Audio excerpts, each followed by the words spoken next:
Okay. So yeah, Shiraz might be younger, but one of the youngest faculty members that we have had in TIFR, actually below 30. So, and of course, thankfully TIFR talent. She went on to set up a lab, which now is producing fantastic work over last 20, 25 years. She was awarded the National Bioscientist Award in 2012 and a host of awards that includes the Bhatnagar Prize. And she has been part of the fellowship, all the Academy's fellowship, as well as in 2022, she was awarded the Infosys Prize. And after which Infosys changed its regulation on the years, but that's a separate story. And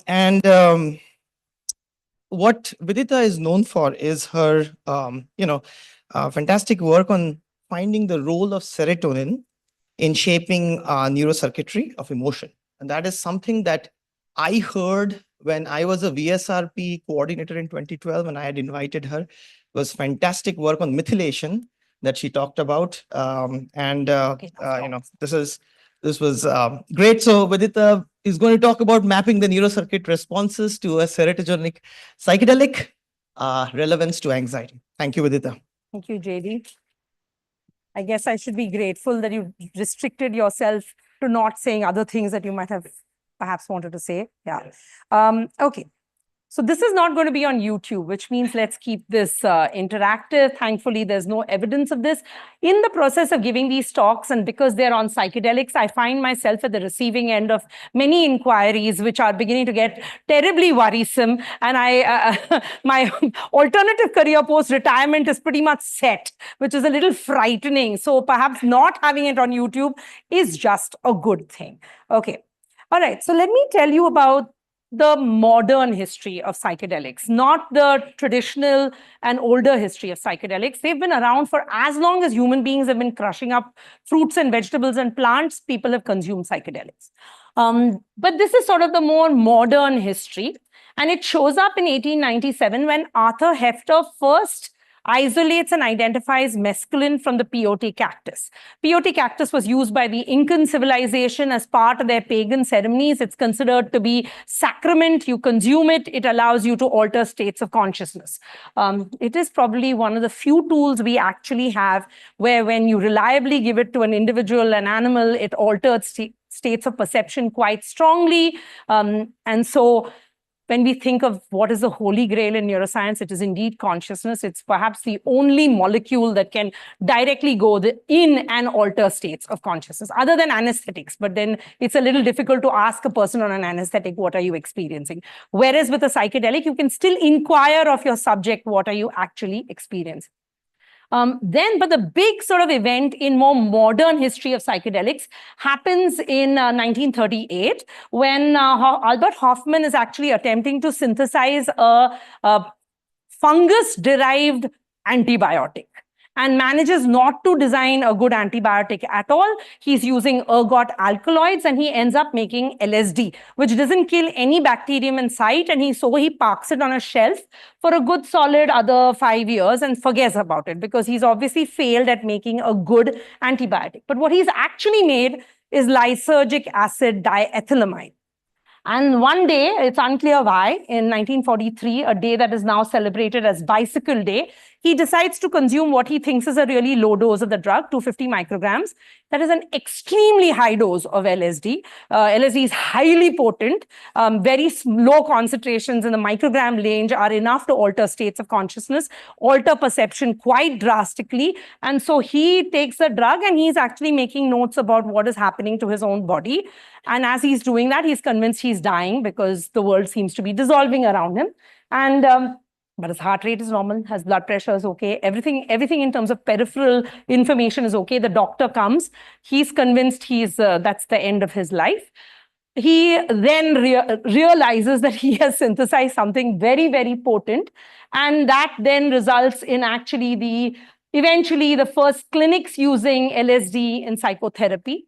And then the serotonin hypothesis of depression shows up only because of LSD. Because when LSD is given to animals and to humans, it alters states of mood. As a consequence, people go back and look at the structure of LSD. LSD resembles serotonin broadly. That's how eventually when serotonin is identified, that results in the monoamine hypothesis of mood disorders. But something else happens. In the 1960s, you also have Timothy Leary at Harvard. You have a variety of things where people think that these molecules are going to change the world. LSD appears on the streets. It's one of the things that LSD does is associated with oceanic boundlessness. That's a term that's actually used.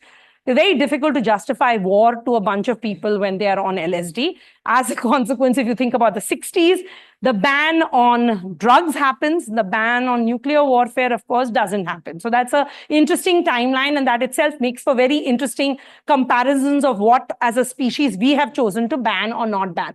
In any case, LSD, the work just stops, okay, in the 1970s. There was a fair bit of research going on in that period of time. And if you just look at this sort of timeline, from the 60s to the 2000s, it's really hard to work with these molecules and actually do any real research with them. It's not that there weren't stray efforts. There were stray efforts through that period of time, but truly in terms of systematic research being done to see how they work, what they work on, precisely what are they changing in the brain, in humans, in monkeys, in rodents, the research really, really gets curtailed. I need to introduce you to the classes of molecules I'm going to talk about today. They're all, okay. Yeah, sure. Yeah. Actually, let's make this a more interactive one if JD is okay with it. If people can ask questions and you're all right with it, then I'm happy to take questions. I think it makes for a more interactive session. No, if it doesn't get too long, then it... Okay, what I wanted to ask is that, of course, we know that anesthesia, basically you lose your consciousness and so on. But when you use LSD and you are saying is that the perception, everything changes, does it mean that they try to, I have no idea actually, is it that they try to see the world differently or... they see the world differently, not that they're trying to see the world differently. They're just seeing the world differently, yes. I see. So, I mean, it's not that something subconscious that comes out or something like that, or... No, I see. No, you're hallucinating. So you are actually seeing things that are not out there. Okay. Yeah. That would be significantly milder. So that drug that she just talked about, which is bhang, which is tetrahydrocannabinol, is off the charts milder than the psychedelics. It would not fall in the same range of the kind of experiences people have on LSD or any of the serotonergic psychedelics. So there are many things that can produce hallucinations. Psychedelics is a broad term. It refers to the ability to change and alter your perception of a sensory modality. Either you're hearing things that are not there, you're feeling things that are not around, or nothing is really actually happening. You're seeing things that are not in the real world. So this is literally reorganizing your sensory systems in a major. That happens with other drugs other than serotonergic psychedelics, but the one I'm going to talk about are the serotonergic psychedelics. They are perhaps the largest class of psychedelics and the ones that have been used indigenously for the longest periods of time. So you have molecules like psilocybin and psilocin. This is the ingredient of magic mushrooms. That's the molecule. There's tryptamine. This is in everybody's body. So it's very interesting. This is a Schedule 1 drug. It cannot make it across borders, yet you walk through the airport every single day. You have DMT in your body. All plants have dimethyltryptamine, doesn't make it into the brain in any large concentration because it's broken down by monoamine oxidases in your gut. But in principle, each of us is walking across boundaries with Schedule 1 compounds on and in our cells because DMT is abundantly found in plants as well as in humans. This is lysergamine, LSD, which is derived from ergot alkaloids, which are components of ergot fungus. Grows on rye, barley, etc. There's a whole hypothesis of how this was used in the Greek civilization very extensively by Plato and Socrates, and it makes for very interesting reading because they were drinking things that were purified from barley and rye. enriched in ergot alkaloids. And so altered states of consciousness have been around in civilization for a long time. That's the phenylethylamine compound, mescaline. We in our lab use a non-schedule 1 psychedelic, which is a phenylethylamine, belongs to this class. It's called DOI, and that's what I'll tell you about today. But to just give you a sense, if you were to go on PubMed and look for the number of papers that have been published on LSD, this is what you will see across time. What you will see is this, so obviously you have to have the synthesis that happens in 1938. And then in the 1940s, by the late 40s, there are papers beginning to emerge. And then there's this upsurge of interest because these molecules are super interesting molecularly in terms of what they do to the brain and body. And then there's a bang. And as a consequence, nobody can really study it. And then something happens here. Right? There's this massive resurgence of interest in these molecules. And partly that comes from the fact that we have not had,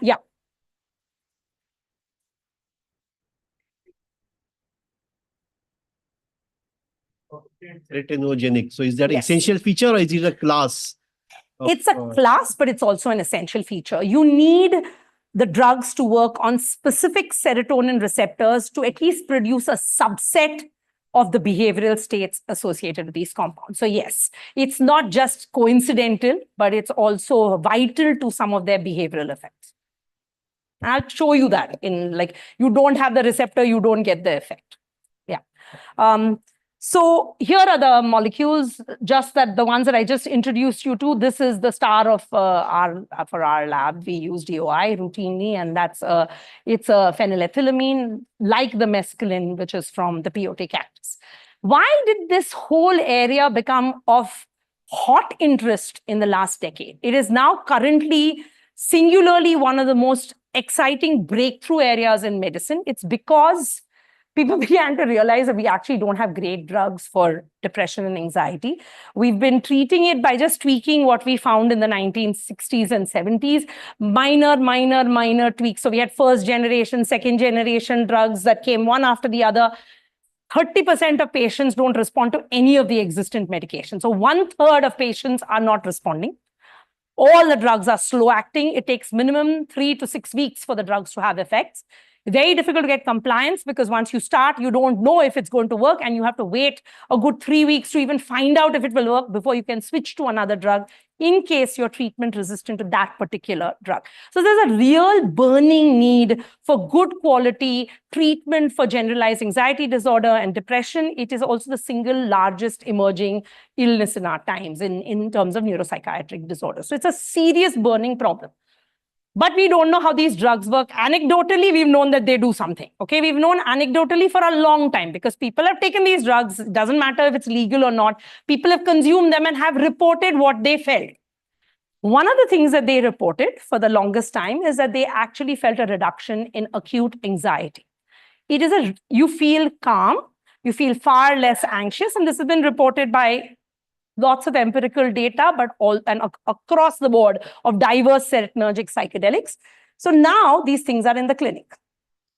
They're in the clinic in major clinical trials across the world. The US, Europe, Australia, New Zealand, it's across the world. India doesn't have a policy at the moment. We have no real policy on what we want to do with psychedelics. They're all Schedule 1, so they are banned.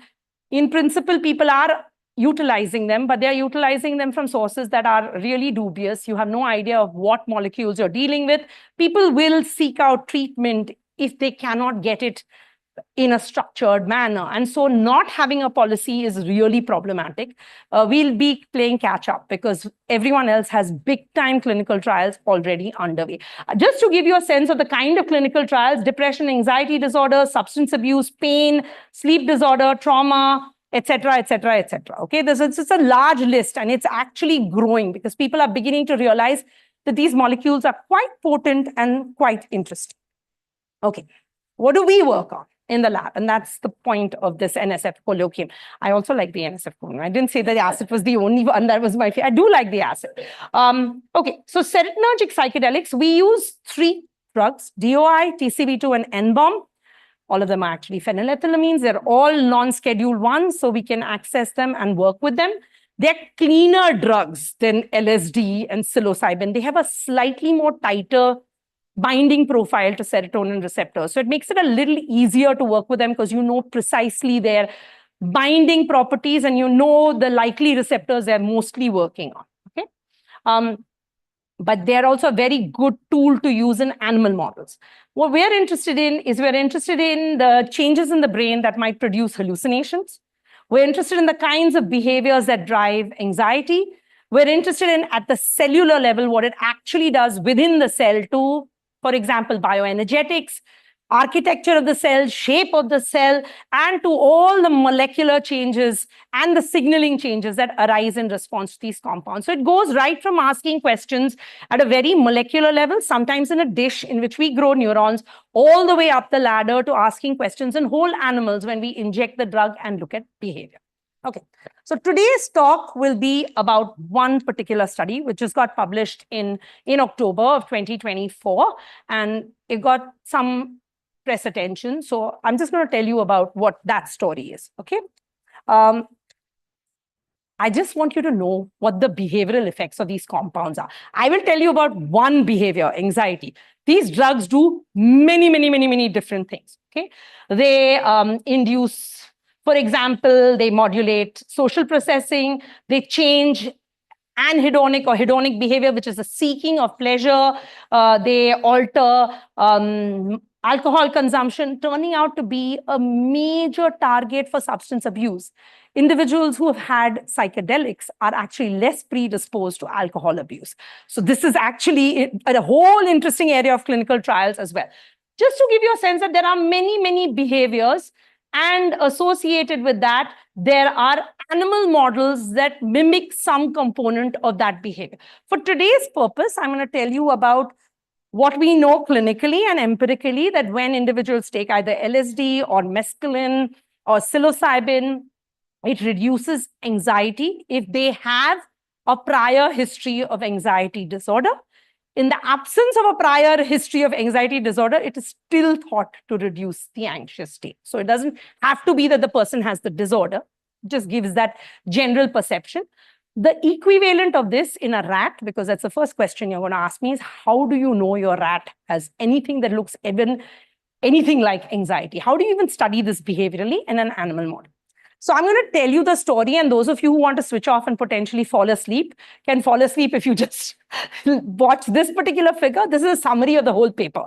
It's just a cartoon summary of the paper. And then I'll actually show you the data so you can actually see what we did. So what Prachi, a very talented graduate student in the lab, decided to do was to ask the difficult question of how do these drugs reduce anxiety? Which part of the brain do they work on? Can we narrow it down? In that part of the brain, can we figure out which kind of cells? And if we can figure out which kinds of cells, can we tweak those cells and change the behavior even without the drug? That's the bottom line of the whole story, okay? Broken down. So what Prachi did is she set up a behavior in which she could study the effect of the drug. Then she slowly narrowed it down to which part of the brain produces the behavior. It's this region in the ventral hippocampus.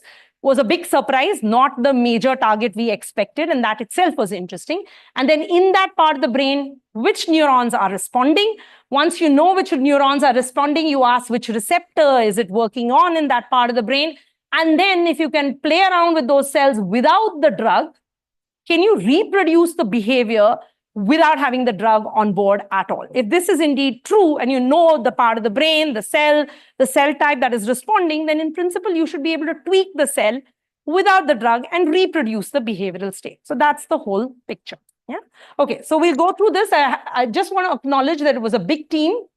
Prachi led the team at our end, but we had wonderful collaborators, Pasha, a student with Alex Kwan, and Lindsay, a student with Antonio Ruiz at Cornell, and then Julia in Kevin and Mark's group at Columbia. So it's a team effort that actually led to this particular study. Yeah, of course. Yeah. That it's independent of that, you have this kind of cells, they get affected, or? So what we're looking at is response to the drug. We are not asking general anxiety response. We say, here we give the drug. We get a specific behavioral effect. How does a drug produce said behavioral effect? That's what we're trying to narrow down. That does not mean that those are the only cells that are responsible or the only circuit responsible for general anxiety, because you can evoke an anxiety state by influencing many different circuits. Yeah, The that's the eventual thing I being was trying is to the say. same, but you can do it in n number of pathways. Okay, now that's the problem actually. If it was just one pathway, your life would become 100 times easier. We just go to that circuit and only look at that circuit. But there are several circuits that can change the behavior. And so now we have to narrow down from all those circuits, which is the circuit in which the drug is working to change the behavior. So are you putting some stimulant or something to create anxiety in the mouse or No, something? we're just looking at inherent innate behavior of I the see. animal. Okay. So I'll show you the data in like 2 minutes. So you'll be able to see exactly what we're doing. Okay. So obviously the first thing we have to do is say what is a behavior that we are going to call anxiety-like behavior. Okay. Take this with a pinch of salt. It's not human anxiety. It is a behavior that is responsive to the drug in rats. It's also a behavior that responds to every drug currently used to treat anxiety in humans. So it has really strong predictive validity for drugs that will work in humans, but you can't call it anxiety the way we would refer to it. So remove that terminology and think about it as an anxiety-like behavior that responds to drugs that treat anxiety in humans. And we're going to first establish that behavior, ask if DOI influences that behavior, and then figure out exactly how DOI actually changes that behavior. That's the goal. Okay. So here's the behavior. Let me show you a cartoon version of this, then I'll show you a real version. Okay. So you have an elevated plus maze. Okay. This maze is raised 2 feet off the ground. There are 2 open arms and there are 2 closed arms. These 2 closed arms have high walls around them. They are dark.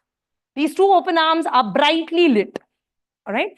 And you can ask, if you put a rat or a mouse in the middle, where does it like to spend its time? And it should be a no-brainer to say that most animals, most rats and mice will spend most of their time in the closed arms. So you don't see rats running around in the middle of TIFR. Usually they'll be clinging to the corners. If they are around, they are thigmotactic in their behavior.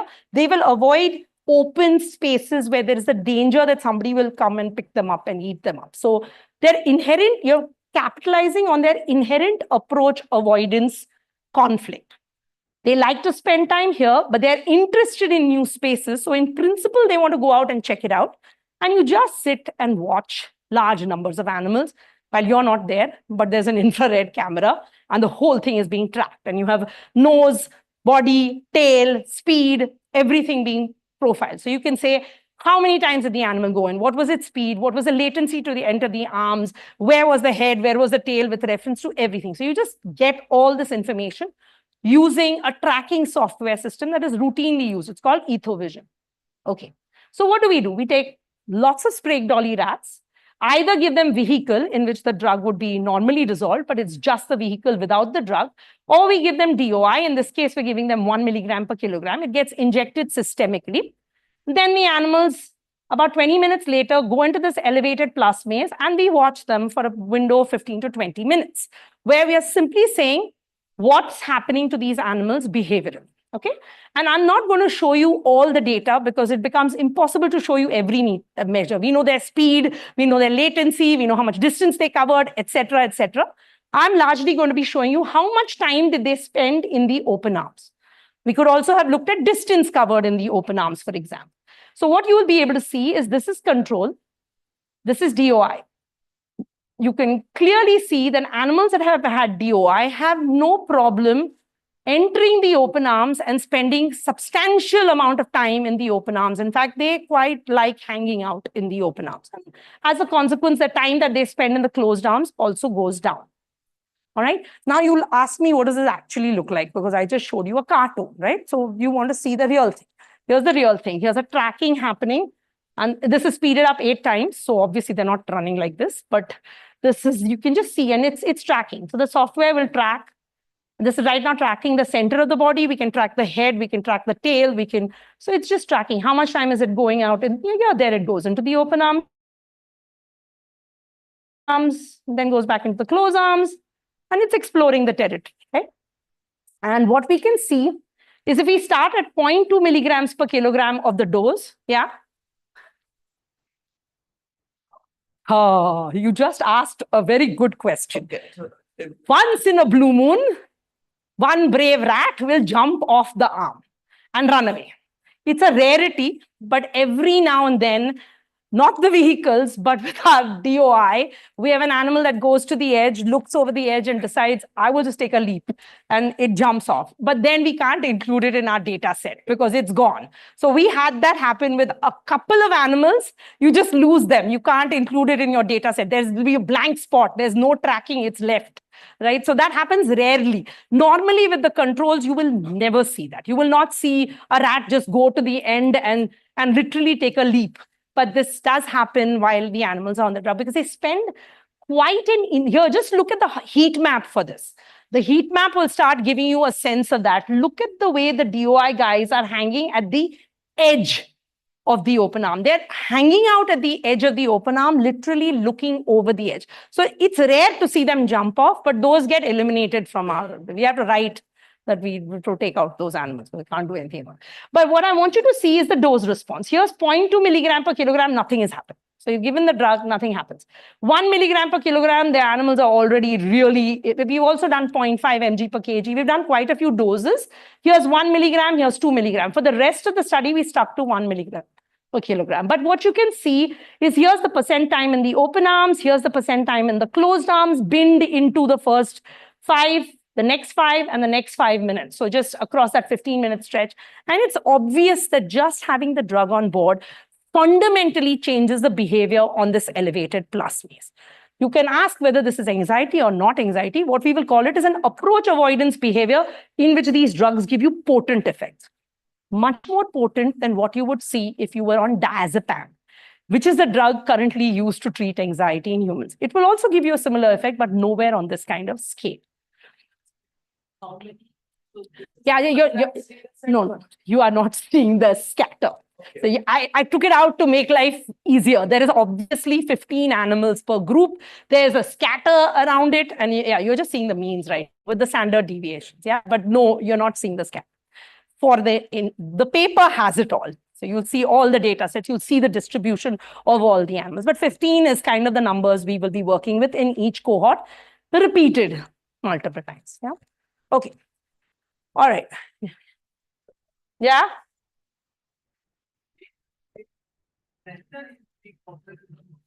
Yeah, they like to sit in there and poke their head out. So if we start looking at something called a stretch attend posture, where the animal comes to that junction point and then looks out to see what is available to it as a choice. Because we are we can change the heat map and the way we are looking at it. But if we are looking for time, and this is what our heat map, they tend to like, it's also a representative, but in general, you'll find them hanging very often at that corner choice point where it's deciding, do I want to quickly run into the other side or am I just going to look? And they will look continuously but not go. Yeah. So so there are ways to avoid that. You can use a 0 maze instead of a plus maze because then you don't have this dead time in the center.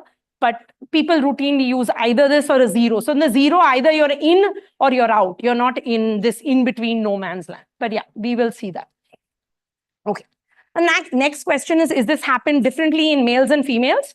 No, it doesn't. So if you use male rats or you use female rats, you will see the same effect. Okay, you will see that the DOI in rats, both males and females, gives you this very clear reduction in what we call anxiety-like behavior. This is also true of another species. If you do this in mice, you get the same effect. By the way, DOI was synthesized in the 1980s by Alexander Shulgin. It never made it to the clinic because it was 70s was already a ban. So this stuff was synthesized much later, but people took it. So we also have the anecdotal data that it does act as an anxiolytic. Okay, it reduces anxiety in humans as well, but it's never gone into the clinic. Okay, so where are we? We know we have one behavior. I have not shown you others. We can also do this with a more heightened version. Yeah.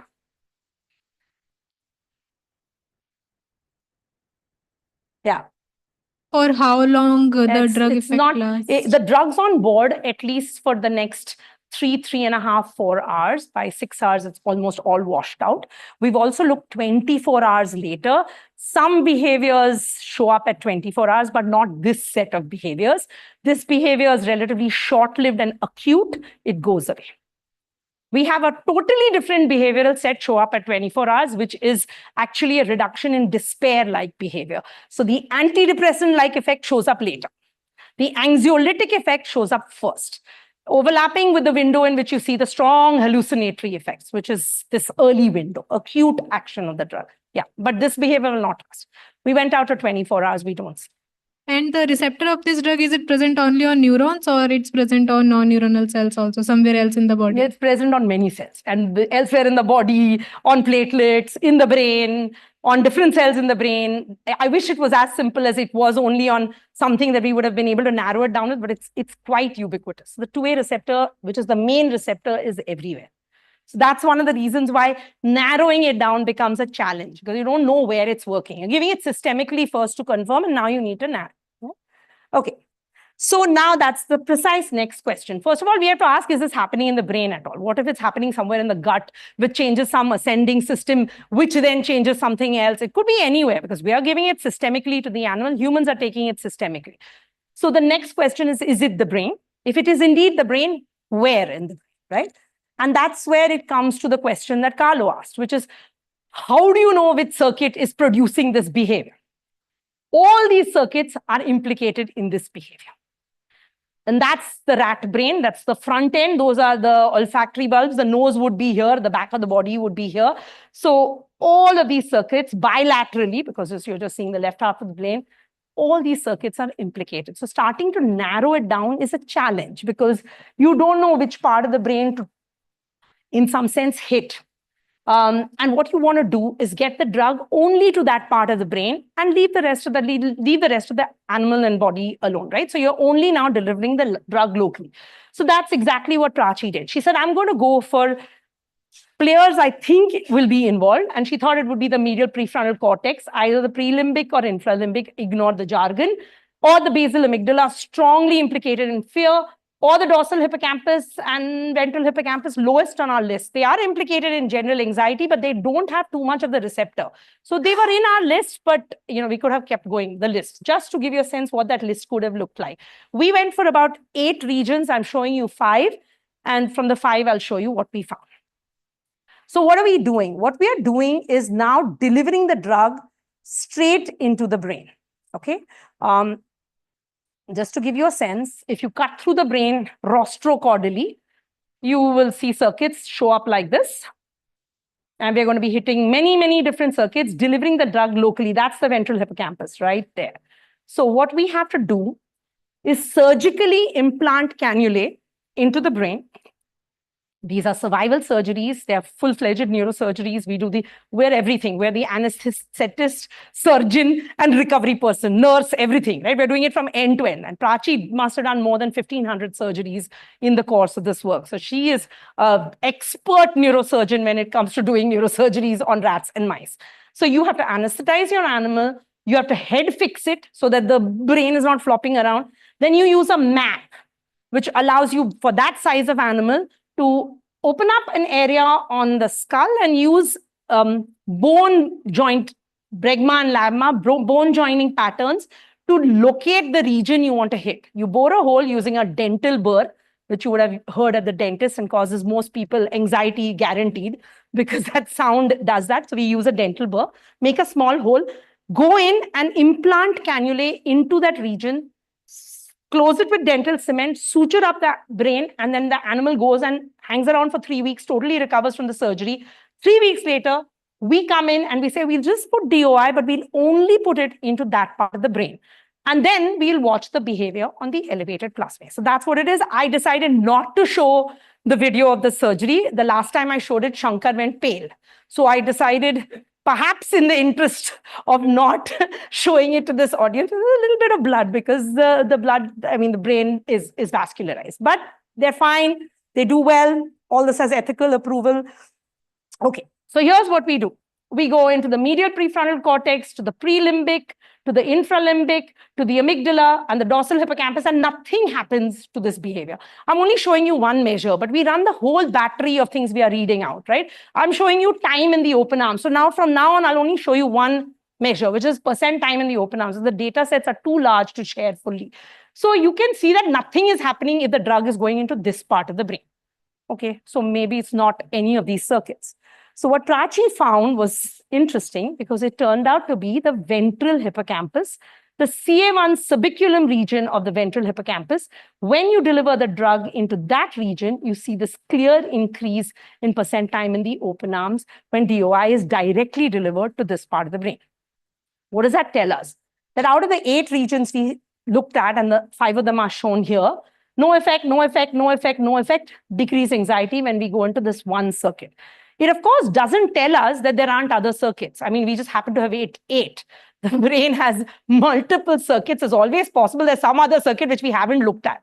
And this is too painful to do, to go one by one. It's like a pincushion experiment. You literally have to look at every part of the brain. And that comes back to the point of 2A receptors. They're abundantly expressed. Ventral hippocampus actually has the lowest level. So it would have been last on our list from our expectation point of view. Turned out to be this circuit, but it would not have been the first circuit. We would have suspected. So at this point, Prachi says, okay, I can inject DOI into a rat and I can reduce anxiety. So anxiolysis is anxiety-like behavior being reduced. And I know I can replicate it. If I just put DOI straight into this ventral hippocampus region, I can reproduce that behavior. So I'm able to see similar phenotypes, whether DOI is given to the whole animal or it goes into this circuit. Still doesn't preclude the possibility of other circuits. So what if I go in and block the receptor here? I go in here and I don't allow this drug to work on the 5-HT2A receptor, but I give the drug to the whole body. So the drug goes everywhere, but it can't work on the serotonin receptor in the ventral hippocampus because you've gone in and completely blocked that circuit. So when you do that, it allows you to ask, does anxiety-like behavior go away? It also asks 2 questions. One, it asks, is the receptor important? Because what if it's another receptor? These drugs are clean, but not that clean. They do hit other receptors. And it asks, is this region absolutely essential and central? So here's the data. So we do the surgeries. Well, Prachi does all these surgeries. She did the surgeries, waited 3 weeks, did the cannula, put DOI into the body, but before that actually stuck MDL, which is a blocker of the receptor, into this part of the brain. Here's vehicle, here's DOI. What you've been seeing continuously, this is DOI. Percent time in open arms clearly goes up. Just blocking the receptor by itself does nothing. But if you pre-block the receptor and then come in with the drug, you take out this effect. So now you know that for the drug to work and reduce this particular behavior, you need the receptor available in the ventral hippocampus, CA1 subiculum region. So where have we gone so far? We've gone from having one behavior, which I'm showing you. Please keep in mind there are diverse behaviors, and we've looked at open field and elevated plasmase in particular, which are the strongest behaviors for anxiety-like responses. We can see this consistently, males, females, rats, mice. We then go into multiple circuits. We can replicate the behavior by going into the ventral hippocampus. And if you block the receptor, you take away that effect. So we've narrowed down the region. We've narrowed down the receptor. So that's how far we've gotten. But in that region, there are millions and millions of neurons. So now you are at the next level of problem. Which cell type or which neuron or what in the ventral hippocampus and CA1 is responding to produce this effect? So this is where we have these wonderful biomedical engineers. Yeah, Maitri.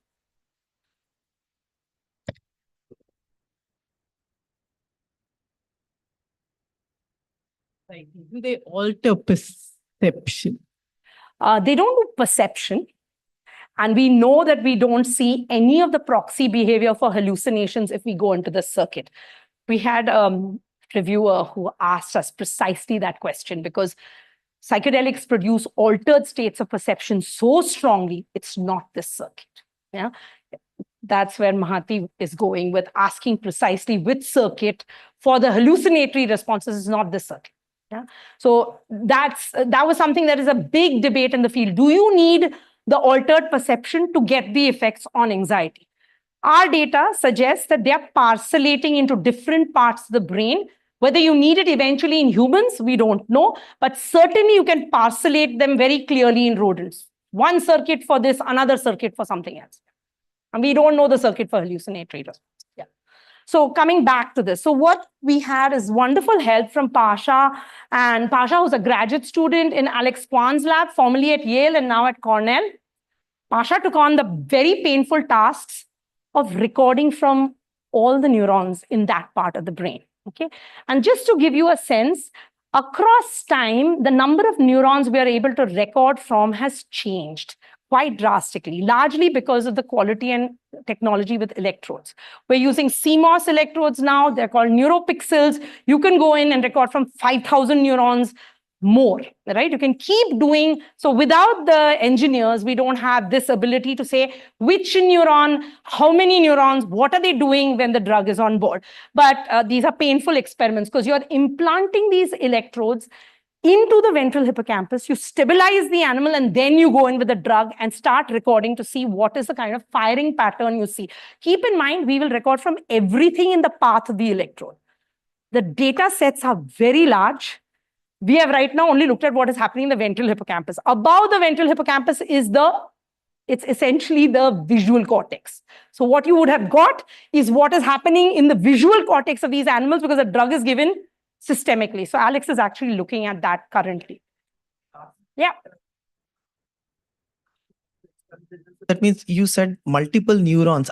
Are you measuring at the single time multiple neurons, or you are translocating it every time? Translocate, because then you make holes. Holes everywhere. It'll be like a Right. pin cushion. So you Right. absolutely can't. Right. You go in, you stabilize your electrode and you keep it, but your electrodes, so it's an array. It's Which an is, array. it's Okay. a full So- array. Okay. And you have an analog switch that allows you to switch between the Okay. electrodes from which you Directions. are recording. Recording. This becomes a digital signal. Then Got it. it goes and you can actually record the whole thing. So you can So record. for a single, are they really measuring single neuron responses? You can actually see single neuron firing because you Okay. get, you have the Okay. resolution. That's what I was asking. Proximity wise. You Proximity. also get local field potentials, but if Sure. you're really close, Sure. you will get pretty good single unit recordings as Thank well. So you can get both single unit and you can get local field potentials.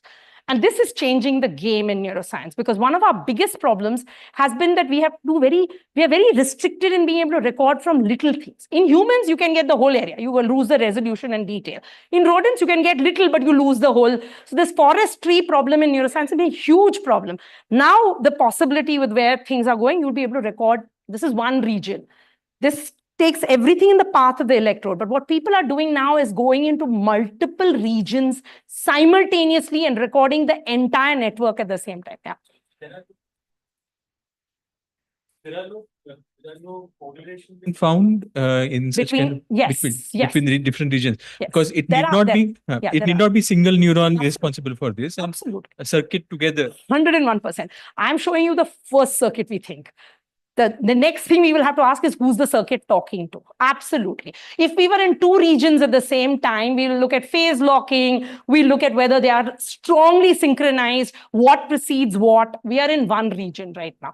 We're in the ventral hippocampus. Actually, we're above the ventral hippocampus into many other circuits, but none of those circuits are implicated in anxiety. They're all visual cortex. So we will see stuff that the animal is perceiving. We will get a visual signal strongly, but that is not what we were looking for. It just happens to be a byproduct of the way, but absolutely. And that's the sort of holy grail, the ability to do the whole network at the same time, because it's never going to be just one region. No chance. Yeah. Okay, I was just curious to know this. So if you put a DOI and then you are trying to see the changes in that brain and so on. So have you done any imaging or any study which says that does it really influences the functionality of neuron, or it really have some change in the neuron itself? Okay, it does both. It binds to the receptor, causes a clear change in signaling. So biochemically, we can measure the changes in signaling. It's coupled to an inositol phosphate like phospholipase C breakdown, so phospholipase C activity, breakdown of phosphoinositides. I don't know if Ankana is here. Ankana has made the probes that allow us to see the resolution of what DOI does in like milliseconds. Yeah.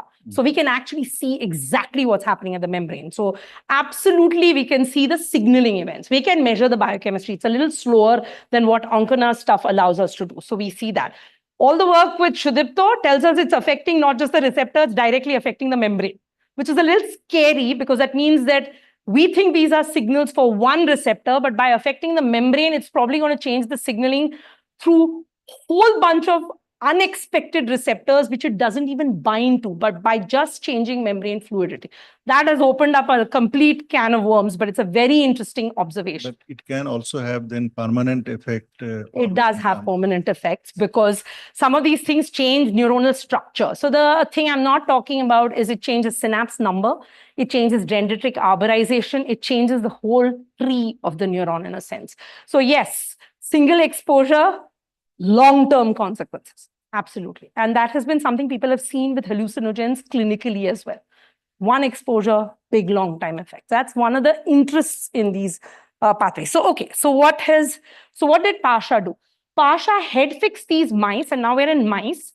We know this happens in both rats and mice. So in mice, and he's recording from this region. Okay, so he's also stuck in a dye, which allows us to make sure where he's actually gone.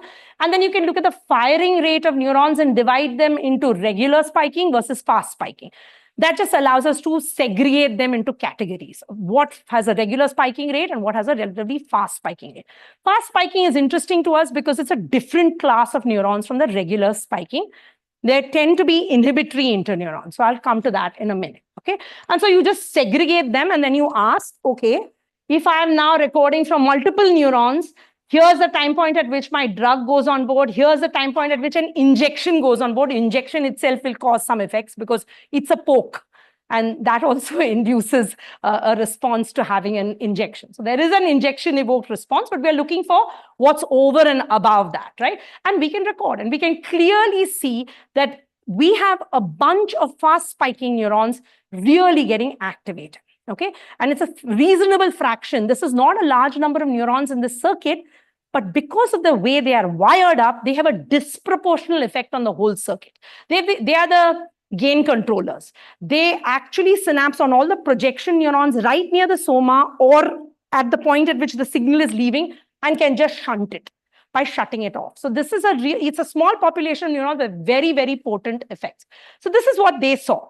And we confirmed the class of neurons. I'm not getting into the techniques, but we basically know exactly which class of neurons it is by using an optical technique and marking the neurons, being able to stimulate them and go back and confirm what those neurons were. I can come to that later if people are interested. Mahati and Mukund in the lab wanted to ask if this class of neurons, we can actually pick it up with other techniques as well. So here we are looking at when neurons fire, they switch on a marker. I'm going to simplify this and say it's just a gene marker that gets switched on. You can detect the protein for it. You can see that the number of positive cells, which are these PV neurons, and PV neurons are the fast spiking neurons, okay? It's that subset that's getting really strongly activated when there is DOI on board. Why are these? So what have we done so far? We know which neurons. We also see changes in regular spiking neurons, but we focused a lot of our interest on the fast spiking neurons.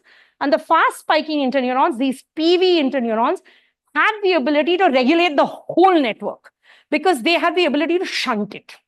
These are all the projection neurons that are going to send signal long distances away. And that comes back to Vaibhav's question. They're going to be talking to many circuits. That cell is ideally placed to turn these signals off. It's essentially a control device to actually turn off your circuit. You inhibit your whole circuit. So this was really interesting to us that it is this class of cells. It was also interesting because nobody knew that these class of cells actually express the receptor to which psychedelics bind. So the next natural question is, do they express the receptor? And here you can see these are the PV neurons, these red ones.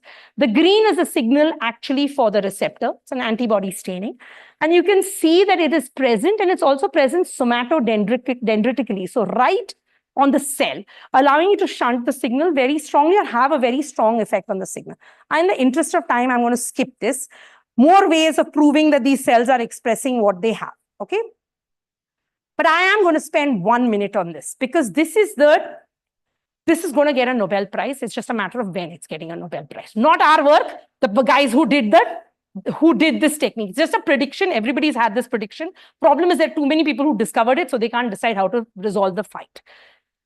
What do you want to do? If you find that a class of cells is firing a particular way, you want to be able to go and control the firing of those cells at your control so that you can ask if regulating the firing of those cells produces a behavior. So you have to have a tool that allows you to switch on those cells and switch off those cells.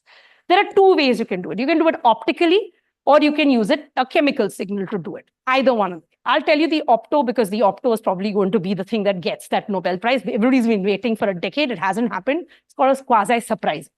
What these guys did is they took proteins that are normally expressed by algae. So if you see green algae, they tend to move towards the light. They move towards the light because they have a protein in their membrane that responds to a specific wavelength that allows a chemical signal to allow migration to happen in these algae. If you now genetically engineer to take out that protein, take out the gene, put it in a promoter and stick it into the neuron you're interested in, then with a fiber optic cable of the right wavelength, in principle, that channel should open. And if you can get a channel into the right neuron and it's a cationic channel, you would cause that neuron to fire. So if you can cause that neuron to fire at will with light, you can express it in the population of neurons you want and cause them to fire. We can do the same thing using a chemogenetic strategy. We can take a G protein receptor, engineered, get it into the cell that we want to get it into, use a chemical that doesn't bind to anything else other than your engineered receptor, get that into the animal, and then basically drive the signal again in the animals. That's the question that we were going after. So now what do we know, and why do we need either opto or chemo? Chemo preferably for our experiments. What we need is to say, okay, we know PV neurons fire. In PV neurons, if we can get one of these tools that allows us to excite PV neurons or inhibit PV neurons, then we can forget about DOI. We can forget about the psychedelic and just say, let me switch on the PV neurons. What's going to happen to the behavior? Let me switch off the PV neurons. What's going to happen to the behavior? Not that easy to do. You'll have to get it in virally, because you use a virus to act as a Trojan horse to bring in the gene that will express this, which means that you'll be restricted in the number of cells that can express it, but you can still do this. Okay? So that's exactly what we did. We took mice in which we could actually express, this is PV neurons with, this is a PV-CRE. Okay, so we have a mouse, which is a PV-CRE mouse. Again, this is a little bit of, all right. Think about it as scissors and cut paste. Okay, it's just cut paste. We had put a scissors into the PV neurons. So they have a genetic line in which a scissors is expressed. It's an enzymatic scissor. Think of it as an enzymatic scissor. It's in only these neurons, nowhere else in the body, only in that. We now put that engineered receptor, but for the engineered receptor to be expressed, you need to cut off something for it to be expressed. So the only cells that will express it are the ones that have the scissor, that have the enzymatic scissor. So you use this to get your virus expressed only by PV neurons. We do the surgery, we wait for a while, then we come in and say, okay, what's happening to their behavior if we activate this receptor? Nowhere on the scale of what DOI does, but the direction is just the same. You're getting an increase in open arm time, you're getting a decrease in closed arm time. And if you do the reverse, which is you inhibit those neurons, you actually go in the opposite direction. Scale of effects is a lot smaller than what the psychedelic does. The psychedelic goes to all the neurons in the territory. This allows you to hit only a subset of PV neurons, but the direction is exactly the same. So that was super interesting because you inhibit, you reduce anxiety-like behavior. You activate, you increase anxiety-like behavior. I'm almost done. I'll just skip this part and come to this. So what do we have? We now know that it's this region. That was a contribution that was relevant because nobody would have perhaps thought it would be that region. It was just a bit of chance that took us there. Without Alex and Pasha, Lindsay and Antonio, we wouldn't have absolutely narrowed down the class of cells. There are thousands and thousands of neurons, actually millions of cells in that circuit. Helped us to figure out is PV neurons, and then whole bunch of experiments from Mahati and from Prachi, which allowed us to first, we figured out the two receptors expressed by those neurons, and then we went in and switched on and off those neurons. The other thing we did is we knocked out the 2A receptor in its entirety. We made a mouse that doesn't have the 2A receptor. We give the drug doesn't work. We put back the drug only on PV neurons and we reproduce the effect. I'm undone. Yeah. Now I want to tell you, let's come back to Vaibhav's question. You went to one circuit. You looked at one population of neurons. Clearly, it can't be telling you the whole story, right? And we obviously realize that, but it takes us 5 years to figure this out.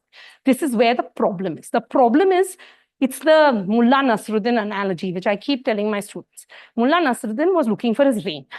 And he was looking outside the house where the light was bright. So when somebody went and asked him, they said, what are you doing? Oh, I'm looking for my ring. Where did you lose a ring? Inside the house. Why are you looking here? The light is here, right? This is our current neuroscience problem. We are picking the circuits because we cannot look at everything at one time. We are technically constrained to simultaneously look at all the, already doing this took us 1,500 surgeries to figure this much out. Because we are technically constrained, we cannot look at every neuron at the same time. And that's where the problem comes. So it's a distributed network that produces the behavior. We may find the first hub, but it's only a hub. And it's only one part of a network that is producing the eventual state. Obviously, we want to ask, what is it talking? That's the region, the ventral hippocampus CA1 subiculum region. It's projecting everywhere and receiving inputs from everywhere. So now how does one even start narrowing this down? Like, what do? Do we go poking, like implant electrodes in 2 circuits at a time, maybe 3 circuits? This is just really, really hard to do. I'll give you, we have to use educated guesses. That's the best we can do. So we thought the ventral hippocampus CA1 subiculum region goes straight to the BLA. We already know from other people's work that if you activate this circuit, you increase anxiety. This we know from other people's. This is a circuit that is being inhibited very strongly by psychedelics, working through the PV neuron. So what's happening? You give the drug, it seems to tackle this population of neurons, switches on the firing of PV neurons, which shut down the whole ventral hippocampus CA1 subiculum circuit. Which projection is it shutting off? Is it shutting off this projection, that projection, that projection? There are too many projections. We don't know which class of neurons. We suspected it's this. We don't have all the data. So this is the unpublished part of it. We stopped. We said we don't have that. We don't know this, right? We don't know this. We will have to figure it out. It will take us a long time. So we just said, forget it. We are not putting this part of the data in the paper, but it opens up a super interesting question. So what can we do? We can use these clever viral techniques which will allow us to put one virus into the ventral hippocampus, another virus into the BLA that allows us to target only that pathway. One is going anterograde virus, another one is going retrograde. So you will be able to put in this chemogenetic dread only into those neurons from the ventral hippocampus that go to the BLA. I'm happy to tell you how we do this, but basically it's just cut and paste genetics. We're using one virus here, one virus here, one virus is tracking in this direction, another virus is tracking in this direction. It's not only tracking, it's tracking everywhere, but the right combination is only going to come up in one circuit. It's not going to come up in any other circuit. And we figure that out. And then we wait for these animals to recover. And then we come in with the drug that switches on this genetically engineered receptor in the circuit and ask what happens to behavior. And when we do that, it's kind of interesting because when we switch on so now what we're doing is inhibiting the projection from the ventral hippocampus going to the basal amygdala. We do that, you get a clean, big effect on reducing anxiety. Like at least this circuit is involved. Doesn't say other circuits are not. We start getting convinced more and more when other people start finding stuff that begins to sound familiar to you. So this paper was super interesting, came out in Cell Reports in June. They're only looking at what they have put in neuropixel probes, and they're simply recording from different kinds of neurons as these animals are walking in and out, in and out. No drug, no nothing, no psychedelics. They're just looking. And when they look at that, guess which neuron shows up depending on where the animal is? PV interneurons. That was super interesting to us, that PV interneurons are showing up in their circuit just in response to whether the animal is in the open arms or in the closed arm. That firing rate changes based on where the animal is. So that's interesting to us. I'm going to stop by thanking the people that did the work. Oh my God, this has lost its background and all the acknowledgements. Oops. Okay, Prachi, who led this entire project, she decided at some point that she wants to give psychedelics to humans. So she's at Hopkins at the Center for Psychedelics and Consciousness Research, finished her postdoc, went there. She's going back and forth between humans and rats, looking at obsessive compulsive disorder. A very talented graduate student. She laughingly tells me it's a lot easier to work with rats than it is to work with humans. Sit with a human being for 8 hours when they're on psychedelics, it's quite an experience. Without Pasha and Alex, absolutely wonderful collaborators. Pasha is the second author on our paper, and Alex is a fantastic collaborator. We wouldn't have narrowed down to the PV neurons.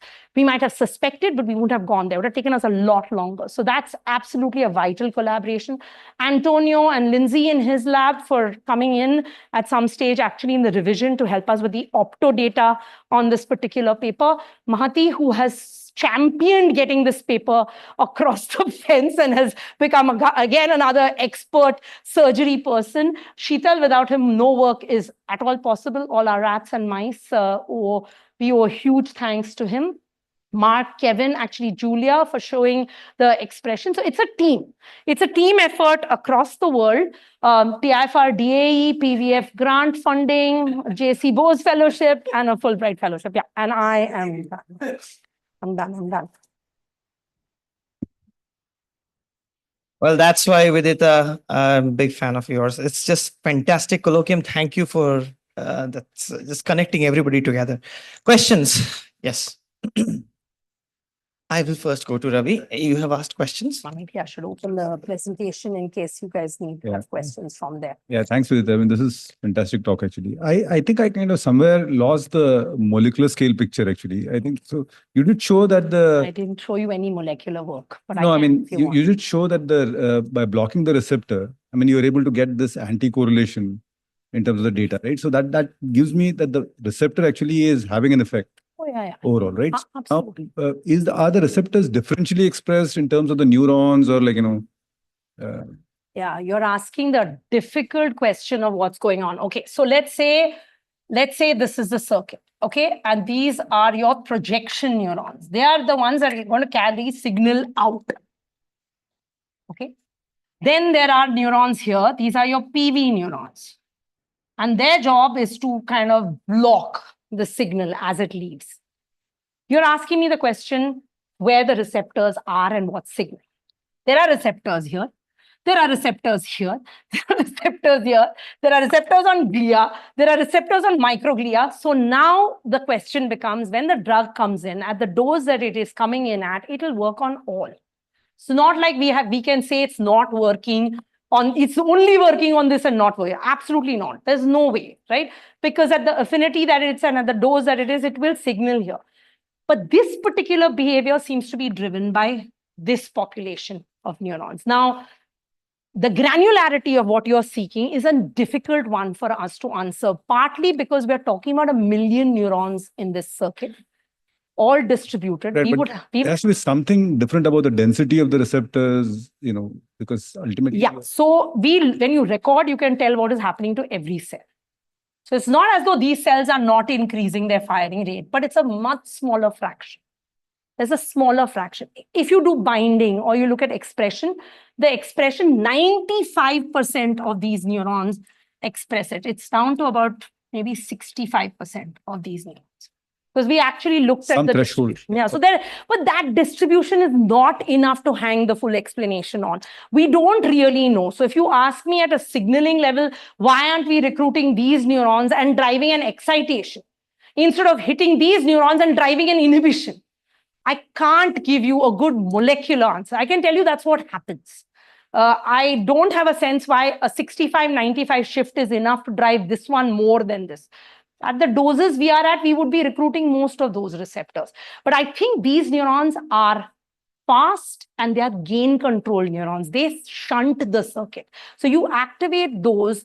It's like having a massive inhibitory drive on every output. It's just going to shut off not just this, because they have distributed projections. It's a way to take your whole network and just go shut. So what you have is a way to just shunt it. And I think that timing becomes critical. It also coordinates the activity of the whole network. Whereas here, maybe the effects are more individual. You're getting a subset of neurons firing, but it's not enough to give you a coordinated response. Here, even though the fraction of neurons is smaller, what they project to is much larger. So I think that's our best guess. Do we have all the data for that? No. I mean, it's a little hand waving right now because I can't tell you this is not same. Okay, thanks. Quick question. What fundamentally makes these PV neurons special as compared to, like, why the firing is so fast or rapid? Yeah. Is there a fundamental molecular reason for it? So they have channels that completely respond very differently. They have a much higher frequency of firing because they don't have this. So after it fires, you have something called a refractory time in the time it can fire again. Right. And that's highly dependent on potassium channels that are expressed. Okay, so they have a different class of potassium channel? So you don't end up with this big after hyperpolarization where if you come to a hyperpolarized state, your ability to come to threshold and fire again is slower. So it shifts the rate at which you will fire. If you change the composition of those channels, you just can go like this, much, much faster. So the hertz at which you will fire will just scale completely different. Yes. Yes. Yeah. I'm just curious to know, I mean, you have done all these experiments with one mouse at a time on the cross. Is that so? Or you have put... At any time, any group has 15 animals. So 15 animals control, 15 animals treated. We usually start actually, as Marty will tell you, with 20 animals. Is it the same cross is used by 15 animals at the same time? Or No. That's the point. We will finish. So the experiment is distributed over a few days because we cannot do 30 animals in a day. So we will give the drug, we will run a battery. So we'll go control DOI, control DOI, control DOI. We clean the maze in between because the animals can detect urine and other signals as well. So, if one animal has been stressed out and the other one comes in right after that, it actually changes the behavior in that maze. My question was that, I mean, if you put two mouse together and see together? the behavior, I mean, that there is a kind of a mindset that can get affected. Have you ever done that? I don't think anybody's ever looked at it. I mean, you can put them in together. You just won't be, I mean, you'll have to track them separately. So what you're asking is probably not in the maze, but people have been looking at group dynamics behavior in open sort of housing systems where each animal. And you have a machine learning algorithm where Deep Lab Cut is just recording everybody's behavior across 24 hours or 48 hours or 1 week. And so now you have watched every animal and what it's doing in this. Plus, you're looking for patterns of behavior. Now people are doing this while recording on NeuroPixel. So you have a way of backtracking to what was the recording state and what was the behavior. No, okay. What I had in mind is this, that, for example, when a mouse explores this open area means that they don't have the fear of, I mean, that's the thing that you are reducing. Now, when you have a second mouse, of course, I mean, they can get more confidence. Or they can fight. They can fight. And not only that, I mean, also if there is a hallucination kind of things, they can also, I mean, it can... so when we give the drug systemically, they will be hallucinating. But when we give the drug into the ventral hippocampus, we don't see the hallucinatory states. I didn't talk about that data, but we did look at states that are a behavioral readout for hallucinations. We don't see that. So in the circuit, we are not producing hallucinations. We give it systemically, we are producing hallucinations. We don't usually go in with two because usually there's a dominance hierarchy between, first of all, if they're housed together, they will not fight. But if they're housed separately, one strong possibility, especially for the males, is a straight out aggressive attack. You will change your behavioral readout to aggression instead of looking at anxiety. So it will not bring animals that have not been around each other into the same maze. So people don't usually look at. In your very early, when you say that in the brain, you look for the 8 different zones and you find one place where you did not anticipate it. Correct. So out of many different zones, this was not anticipated, but how did you choose that result? Did you get anything or just is it random? Seriously random. I wish I could say very nicely, no, we had some reason to look at the ventral hippocampus. It's been implicated in anxiety. There are 3 circuits that show up in multiple people's studies that are implicated in anxiety-like behavior: the prefrontal cortex, the amygdala, and the hippocampus. So we went after those 3 and regions within that. But that's also partly this Mullah Nasruddin problem. They are the most studied circuits. So there is a lot more evidence in those circuits of them influencing the behavior.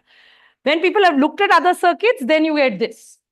It's not that there are not other circuits involved. There are many. And actually, if we were to use purely binding of receptor as a logic, it's one of the lowest expressing regions for the receptor.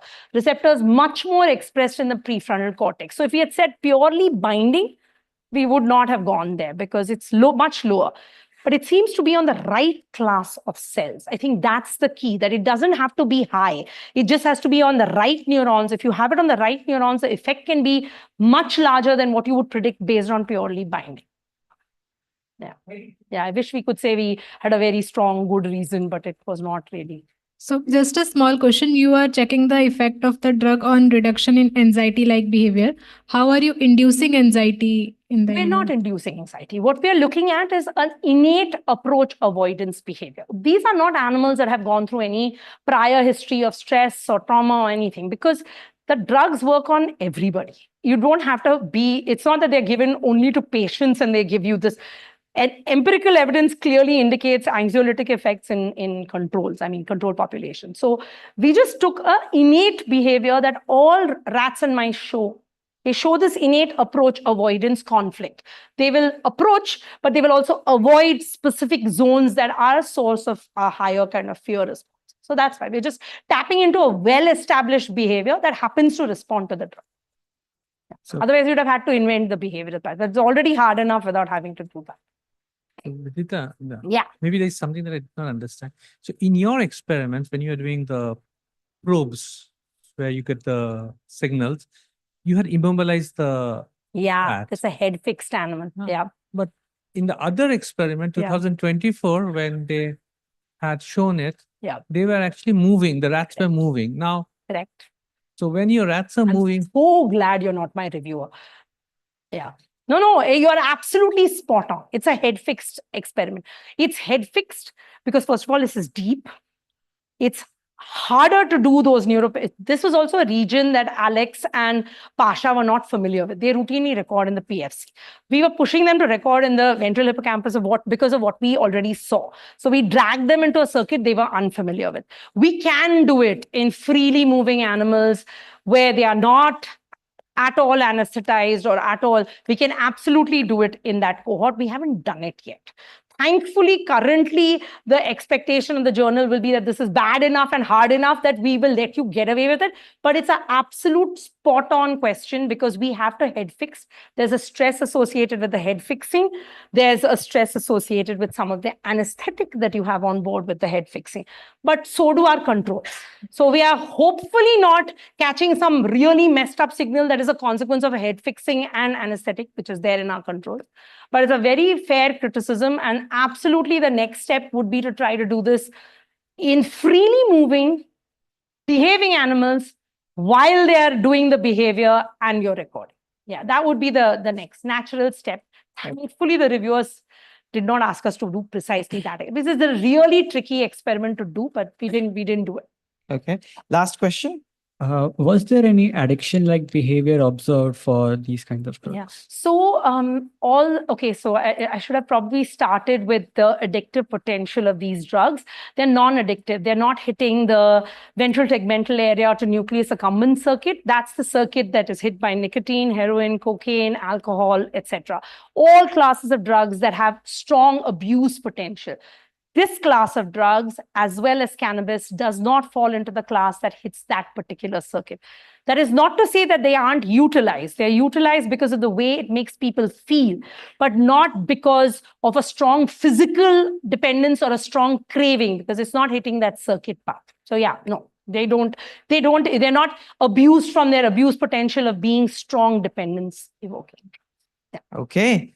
Well, thank you, Vidita. That was fantastic. And thank you for coming here and sharing the science so well. This talk is not recorded, so you are going to give another colloquium soon. So thank you. Thank you. And thank you all for coming. And please join us for some snacks, tea and snacks outside. I want to thank all the AV team for doing what they do. Thank you.